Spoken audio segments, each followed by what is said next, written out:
I've spent the last few years working for one of the largest shockwave clinics in North America, and I've learned a thing or two about the power and untapped potential of regenerative medicine. But the march towards a future where sickness is healed from its root cause is challenged by the influence of big pharma and their deep pockets. So now we're forced to answer questions like, how do we get rid of joint pain, take back our performance in the bedroom, and heal diseases from the inside out without band-aid medications or negative side effects? This show will give you the answers. Follow along as I interview the world's top experts and doctors and how they transform their lives and their patients' lives using the newest advances in biotechnology. I'm your host, Austin James Wolfe, and you're listening to Modern Biotech Radio. Hey, what's up, guys? Welcome back to another episode of Modern Biotech Radio. Today, I'm here with Lucan Aoun. How's it going, man? I'm good, Austin. How are you, man? Good, fantastic. Enjoying the quarantine? Yeah, it's been pretty tough here in Melbourne, Australia. It's we're in stage 3 at the moment. So oh my gosh, it's getting pretty chaotic. It's the hardest part about it is not being able to go to the gym, man.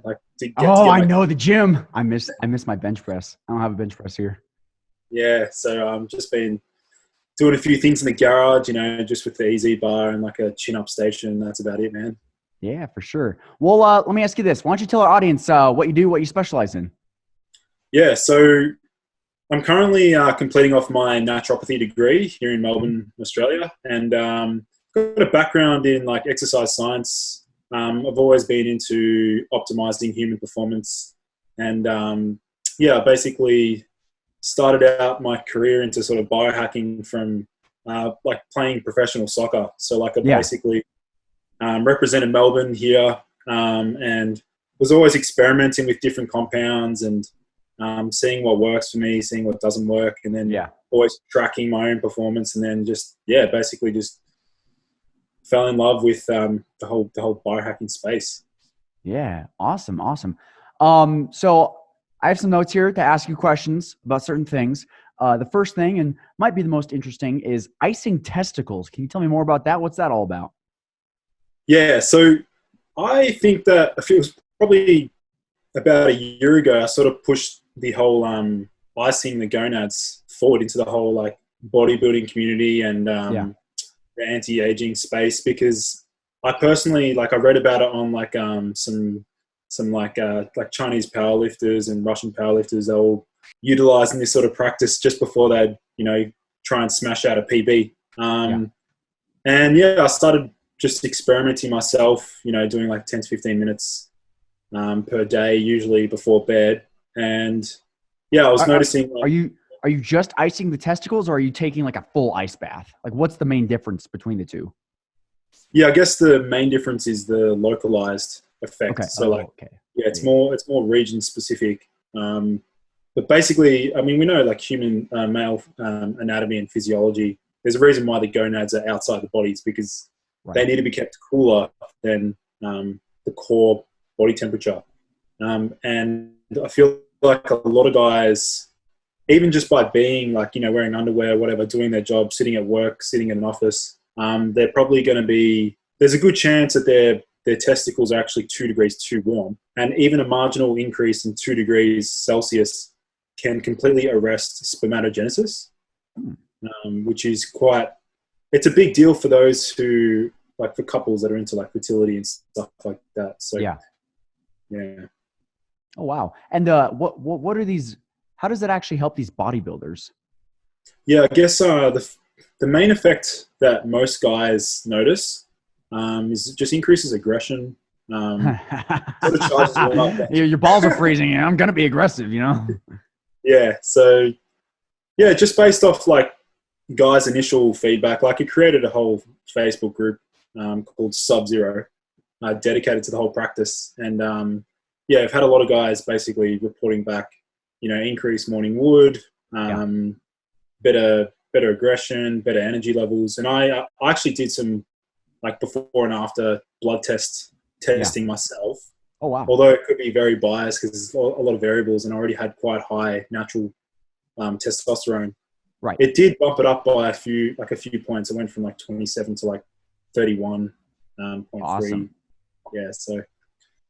Okay, so let's say someone wants to get started with icing testicles. What's the process? Do they just grab like a bag of ice and they just put it on there? Like, how does it actually work? How do I do it? Yeah, so they can you can use literally any ice pack, but I think the most important point to emphasize is not to apply it directly to the testicles, because obviously that's going to burn the skin and do a lot of damage to the actual skin itself. So I always encourage guys to just apply it directly to their underwear or their boxers or whatever. And the best time to do it is either just before the gym or just before bed. Like maybe, just 10 to 15 minutes, just drop the temperature. And why before bed? Well, I think because, you got that first 4 hours of sleep is you're heading in towards like your deep sleep. So trying to maximize that whole hormonal cascade sort of thing. That makes sense. Yeah. Cool. And you said you had a Facebook group just devoted to this? Yeah, because so I just set up like my own private group, like a secret group called Sub-Zero. And that's basically where guys share their experiences, and we've had a few guys do some blood testing as well, and just getting feedback on the practice. And literally every guy in the group has reported back benefits. So I don't see why any guy can't start practicing. It doesn't cost you any money. Yeah, sure. It's kind of free, especially if you have ice in the freezer. Cool. All right, let me ask you this. Icing Testicles, I see here nootropics for dopamine enhancement. Tell me a little bit more about that. First of all, for anyone who hasn't heard of a nootropic before, what is a nootropic? Yeah, so essentially a nootropic is just any compound, whether it be natural or synthetic, that can basically improve cognitive function. So that can be either concentration, alertness, attention, memory. And what you'll find is that a lot of nootropics that are currently on the market, they do work on acetylcholine, which is like the primary memory and attention neurotransmitter. But I have a deep passion for optimizing dopamine, because I feel like a lot of guys struggle with low dopamine, and we can spend another podcast discussing why dopamine dysfunction is so prevalent. But I guess for me, I've always been into researching compounds that can support dopamine synthesis and dopamine receptors. And the lead compound, which I'd love to talk about today, is actually one called 9-methyl-beta-carboline, 9-MBC. Yeah. It's more of a research chemical, because it's it's derived from hamala, harmine seeds, which are it's like Syrian rue. I'm not sure, you may have heard of Syrian rue. No, I haven't. What's that? It's basically a herbal monoamine oxidase inhibitor that's actually used in blends, like psychedelic blends and stuff. But basically, 9-MBC is I personally think it has a lot of potential. There's some really promising in vivo studies suggesting regenerative properties on dopamine cells, which is quite powerful. And the other benefit to that is it's also upregulating tyrosine hydroxylase. Is that key enzyme that shunts L-tyrosine into L-dopa and then eventually dopamine. So, I think 9-MBC is one of those nootropics that's going to be hot in the next couple of years. So keep a look out. Where can someone get 9-MBC? Yeah, 9-MBC, there's currently only one vendor that sells it. A reliable vendor, because a lot of them have been faked. It's a really difficult compound to synthesize.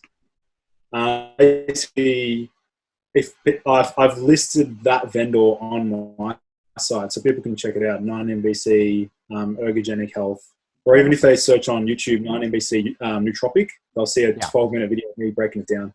Oh, awesome! Cool. What's the title of the video? 9-MBC nootropic, and people can find that straight away on YouTube. Sweet. And then what's the next one? BPC 157. Yeah, are you familiar with that one? We are. We actually use that on our clinic a lot. My mom, Stephanie, the CEO of Novus, she broke her hand, fractured it, And the surgeon was like, look, the bone's going to disintegrate in about 4 weeks. You're going to need to have surgery in 4 weeks. So all she did was just inject BPC into her hand every day and then do an injection of exosomes. And within 6 weeks, she completely healed the fracture. She got an x-ray, and the x-ray technician literally could not tell that the bone, there was no history of a fracture. No, like bone scarring, nothing like that. So the x-ray technician was like, yeah, there's never been a fracture here before. I don't know what you're talking about. It was insane. Yeah. So yeah, we love BPC. What'd you say? 6 weeks, you said? 6 weeks. 6 weeks. Yeah. The 8th week is when she got her x-ray, but by 6 weeks. The 8th week, I believe she was working out again, doing CrossFit by the 8th week. When the surgeon said she would have had to need, critical surgery or else the bone would have disintegrated. So yeah, we're big believers in BPC 157. Yeah. Yeah. I've never used it, like in injectable form. I was using it orally because I had a torn myself, but it still exerts physiological effects orally, which is so cool. But yeah, I guess a lot of people aren't familiar with the fact that BPC has those neuroprotective qualities. It helps to reverse serotonin syndrome. What's serotonin syndrome? Okay, so serotonin syndrome is basically a very, very dangerous sort of a syndrome itself. Basically, what happens is if people are on too many things that increase serotonin, such as like SSRIs, and they combine that with, let's say, like 5-HTP or tryptophan. Basically, what that can do is overload the system with too much serotonin, and basically that leads to a really devastating effect. People can get like a fever, vomiting, nausea, muscle spasms, diarrhea. Like it's a cascade of really devastating symptoms. It's definitely not something you'd ever want to experience. But BPC's been shown in some rat studies to help reverse serotonin syndrome, like induced by like SSRIs and stuff, which is really cool. That's incredible. Yeah, BPC is definitely one of those neuroprotective peptides. But also, for some people, have had some success with regenerating or supporting their GABAergic, so the GABA receptors that have been downregulated from like benzodiazepines and other potent, sedatives and stuff, which is it's quite profound and really promising as well. Yeah, BPC is really, one of those just amazing, like, dare I say, miracle peptides. It's pretty great. Yeah. And the toxicity is like it's barely toxic, they can't even, there's a very low LD50, which is really cool. Right. What about this one? How do you pronounce that? Uridine monophosphate? Yeah, uridine monophosphate. Uridine. Yeah, so that compound there is that's quite well known in the biohacker space. Basically, it's used as part of the Mr. Happy stack, which is like it's a combination of uridine, fish oil, and a B complex. Yeah. And basically, what uridine does is it helps to basically upregulate dopamine receptors in specific parts of the brain that are responsible for like motivation and like alertness. And so uridines in a dose range from 100 milligrams to around 200 milligrams orally can really help someone with increasing their sensitivity to caffeine, like reversing stimulant sensitivity. It increases nerve growth factor, which is similar to lion's mane. You familiar with lion's mane? Yeah. So uridines, definitely got a lot of neuroprotective qualities and very. It's got a lot of research and a lot of experimental trials as well, which is quite promising for like delaying Alzheimer's and improving overall cognition, which is really cool. And why would I take uridine over something like 9-MBC or BPC 157? I would say uridine's probably a lower risk compared to 9-MBC because 9-MBC is more like a research chemical, whereas uridine monophosphate's being used in Alzheimer's studies. Right. It's got a lot more research and it's probably a bit more benign and less side effects compared to 9-MBC. I forgot to stress that 9-MBC may cause photosensitivity, which is like, sensitivity to light. Oh, wow. Yeah. I'm assuming temporary, right? Yeah, reversible. Right. Yeah. Cool. What's brainX?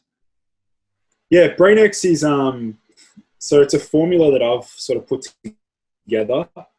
We still haven't actually launched the product, so I won't go into it too much. But basically, it's a combination of uridine with 2 Brazilian herbs, one of which is catuaba and miraquama. They're 2 adaptogenic herbs from Brazil, which both work on dopamine and both are very stimulating and motivating.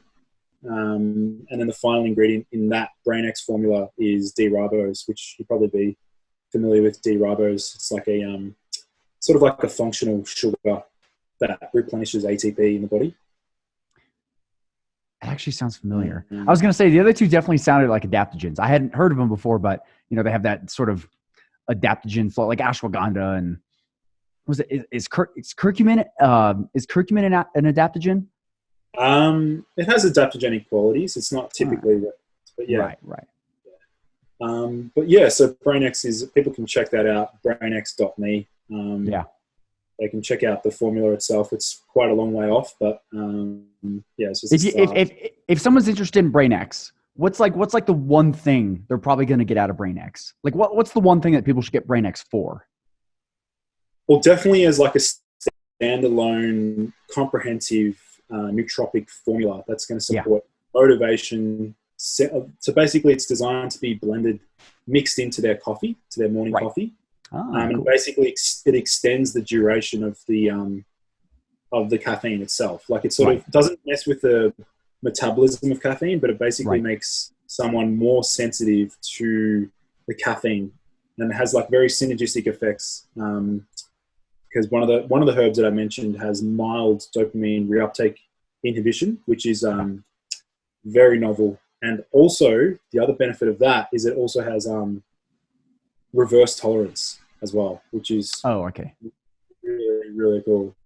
Yeah, that is interesting. I first heard of reverse tolerance from kava, and it was very I was like, whoa, reverse tolerance. You got to drink a lot the first time. I was like, okay, all right, I dig this. It's kind of cool. Yeah, that's the one really cool feature about the catuaba found in brainX. After about a week or 2, you can drop the dose and still get the same sort of effect. Right. Yeah. That's cool. What about this next one? What's Homotaurine? Homotaurine. Oh, okay. That's an O. Okay. Awesome. I need some for my eyesight, man. It's been a long day. Yeah, it's all good. So the Homotaurine, I'm sure a lot of your listeners will be familiar with the amino acid taurine. Yeah. But Homotaurine is not the gay version of taurine, don't worry. Homotaurine is basically, it's derived from a red algae. And basically the unique benefit about Homotaurine is that it helps to upregulate GABA B receptors. And now that's really significant because for people who have abused Phenibut, you've heard of Phenibut? Can you spell it for me? It's like Phenibut. Phenibut. What's that? It's a pretty widely abused nootropic because it has very, very euphoric effects. Like it's very addictive. Right. I see. And basically Homotaurine can help to at least repair some of that damage that Phenibut has caused, because Phenibut's such a strong GABA B agonist. Yeah. Over time, it downregulates those GABA B receptors, and Homotaurine acts as an antagonist. So that means that it upregulates the GABA B receptors over time. Right. Which means that when you dose Homotaurine, it puts you into a state of withdrawal. So it's not exactly pleasant. Like I've experimented with it like 30 plus times. Yeah. And it puts you into a state of withdrawal for like 4 or 6 hours, but then it has like this awesome rebound effect, like a snapback effect, like the following day sort of thing. Yeah. It kind of sounds like taking a drug, but like reversed. You get the withdrawal first, and then you get the upside the day later. Yeah, exactly. So what's the main benefit from Homotaurine? Like, what if I were just to tell my 4-year-old or my 6-year-old, like, hey, Homotaurine will give you this? How would you explain it to a 6-year-old? I would say that Homotaurine's a very neuroprotective. To a 4-year-old, I'd probably just say it's something excellent for brain health and very good for supporting overall cognition or overall brain function. Right. Think faster, more memory, more clarity, things like that. Yeah. Better memory, better long-term memory. Right. Have they done any studies? I know you mentioned Alzheimer's earlier. I was going to say, have they? Which one of these have they been using in Alzheimer's patients? The Uridine Monophosphate has been studied in a blend with the omega-3s and some B vitamins as well. Huh. It's incredible stuff going on. I know that exosomes right now are, like stem cells and exosomes are causing neurogenesis, growing new neurons. And they're saying that it's actually helping people with Alzheimer's or stroke victims regrow their, nerves and nerve endings in their brains to help them reverse the damages of the stroke or the Alzheimer's. It's very interesting stuff. Yeah. I love stuff like that. It's great. Sorry, can you, the connections, I'm in the mountains right now. Can you hear me? Yeah. Yep, I can hear you. Awesome. All right, what's this last one? Sis Dante tubulosa. Did I just butcher that? What is that? Sis Dante tubulosa. So awesome. Hopefully, none of your listeners have heard of this.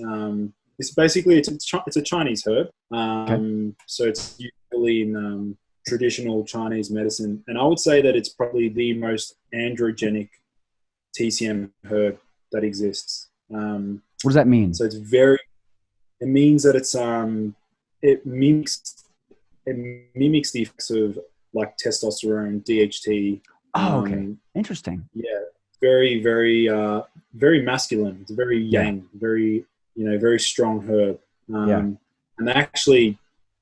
they use that herb in a lot of mixes. They have to offset the intensity of it with some very with some yin, some very cooling herbs because it's very warming.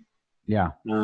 So Sis Dante has been shown to triple sperm count, double sperm volume, upregulates all the enzymes responsible for spermatogenesis. It increases DHT, it increases testosterone. Has some mild anabolic properties. Yeah. And again, it also supports dopamine as well, which is really cool. Okay, so it does all this great stuff. Are there any negative side effects to using this? I would say people that have sort of kidney dysfunction or some sort of liver disorder, they might want to stay away from it because it's quite warming. But yeah, Sis Dante it's basically well known, but it became famous from Genghis Khan because apparently Genghis Khan used this herb to populate 30% of Jesus. Yeah, I was gonna say he had a lot of kids, so yeah, that's crazy. So it doubles your sperm count, it increases testosterone, it increases DHT. Our listeners might be asking, why haven't I heard of it? Probably because it's quite difficult to source. It's difficult to produce this herb. It's definitely not a mainstream herb. Lost Empire herbs carry a really good Sis Dante. They sell a good Sis Dante extract. But yeah, I guess that's why it's what I'm doing, man. I love sharing these novel herbs, these novel compounds. That's what I love doing. So yeah, no, this is interesting. The only thing I've heard of on this nootropic list was BPC 157. So I just learned a crap ton right now. No, this has been incredible. This is like a crash course. I loved it. Okay, so I know we just briefly touched lightly on all these nootropics. Where can someone learn more about all these nootropics that we just talked about? So I post a little bit about them on my Instagram. Okay. People can What's your at Instagram? ergogenic_health. Ergogenic_health. Awesome. Yeah. Okay. I do focus mostly on like foods, but I'll get into like, because this is very technical stuff. Like the stuff that I'm exploring now is very like for the everyday person, they'll be like, "What is this guy talking about?" Right. You guys are crazy. Yeah. Icing your testicles, doubling your sperm count, Yeah. reverse ecstasy. What was that one drug? Yeah, Homotaurine. That's Yeah, interesting. I'm gonna look that up. Okay. Now let me ask you this. I see in here we got sleep hacks coming up next. So what sort of sleep hacks we talk about? Like just blacking out your curtains? What else? What else we got? Yeah, blacking out your curtains. Obviously, wearing blue blockers before bed, just to minimize blue light exposure. Trying to get some sunlight first thing in the morning. They're obviously like behavioral hacks. Avoiding high GI carbohydrates immediately before bed. Yeah. Because they've been shown to, high blood sugar levels before bed, your deep sleep's going to be compromised. So try and avoid that. And then there's a seaweed actually, which I think a lot of people can benefit from. It's called Eclonia cava. What? Can you repeat that? Eclonia cava. What? Go on. How do you spell that? ECK. ECK. LON. N. IA. Eclonia. IA. And CAVA. CAVA. Kava. Okay. This will be in the show notes for those listeners. Yeah. Okay. Eclonia cava. So the unique properties about Eclonia cava for maximizing sleep is that it sort of acts as like a GABA-A, like positive allosteric modulator, which means that it helps to increase GABA binding to the calming GABA receptor. Yeah. And it also drops cortisol like quite powerfully, which is our stress hormone. Yeah. And it's also a really potent antioxidant, like a lot, like many times stronger than like vitamin C, vitamin E.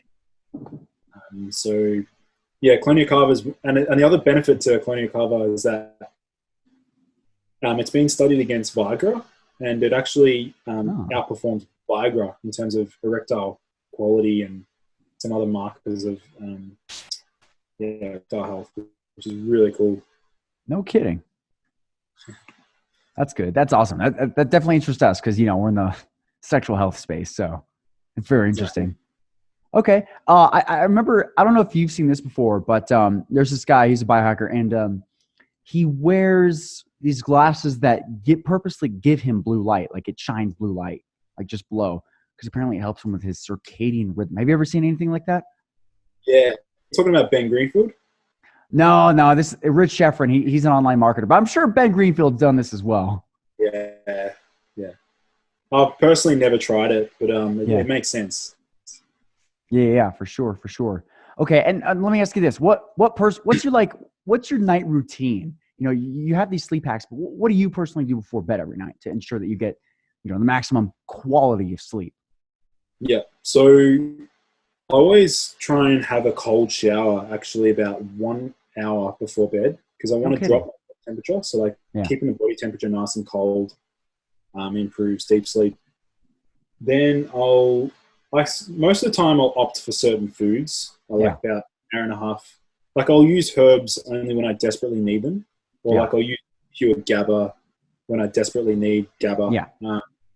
But my first and like the first tier is like I might have like like 2 handfuls of walnuts about maybe 30 minutes before bed.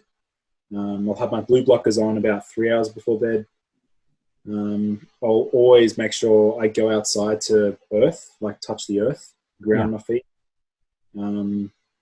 And I've got actually an acupressure mat, which is basically you're familiar with those? Yeah, I have one right by my bed. Nice. Yeah. Can you explain what it actually does? Yeah. So basically, the actual spikes, the micro pain that we experience from it, the body releases more endorphins, which basically acts as like a precursor to trigger other opioid-like chemicals, which basically helps someone with their sleep onset. So like improving the time it takes to fall asleep, which is it's pretty cool. Yeah, for sure. Okay, awesome, man. Well, here's what I want to do.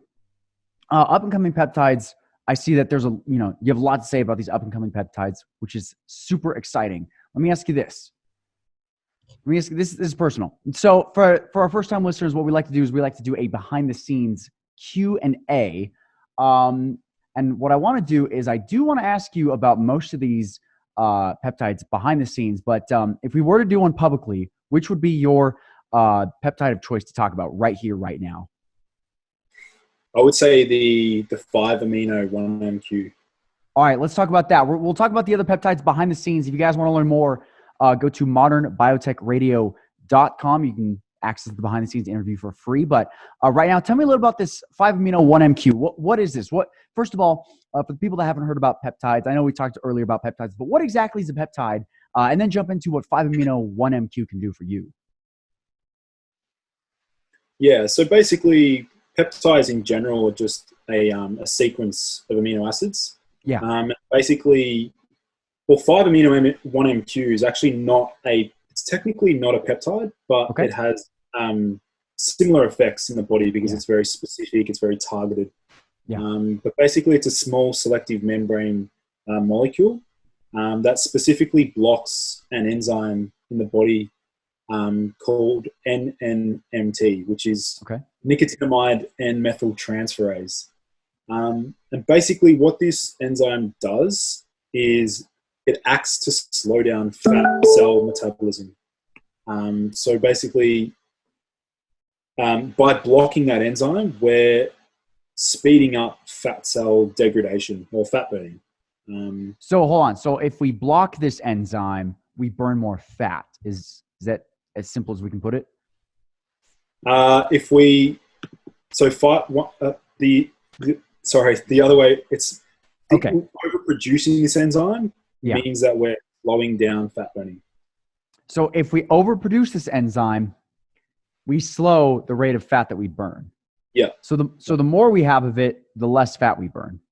That's correct, man. Yeah. Got it. Okay. And this 5-amino 1MQ is trying to block this thing so we can burn more fat. Yeah. Okay. Got it. Pretty much. The other thing about it is that it's been shown to reverse like diet-induced obesity. So it's counteracting the effects of a bad diet, the sad diet. Right. The standard American diet, sad diet. For sure. It can treat, let's cut out a little bit. It can treat different metabolic issues, like metabolic conditions such as potentially like type 2 diabetes. It also prevents lipogenesis. Lipogenesis? Yeah, which is the formation of like the creation of fat cells in the body, which is by the way, these studies are all in rats and in vivo, but very, very promising. Right. As most rat studies are. So if you take this 5-amino 1MQ, it prevents lipogenesis, which means it can help prevent your body from making more fat. Yeah. So not only can it help speed up the fat burning process by blocking that other enzyme we talked about, it can help prevent the body from making more fat in the first place. Yeah. It's pretty damn awesome. I don't know about you, but it sounds pretty good to me. What's it going to do? It also increases the NAD plus to SAM concentration, which is basically like NAD. Do you guys do NAD injections at all, or? They actually made this what's the thing where you put it under your tongue? Oh yeah, the sublingual. They made a sublingual spray. So you spray it in your mouth and it gets the liquid and you just hold it under your tongue. So we started doing that here in our office. I don't know too much about it. Stephanie's, she's obsessed with NAD. All she told me was it helps your body make glutathione. I think there's more to it. Can you explain to us what NAD actually does?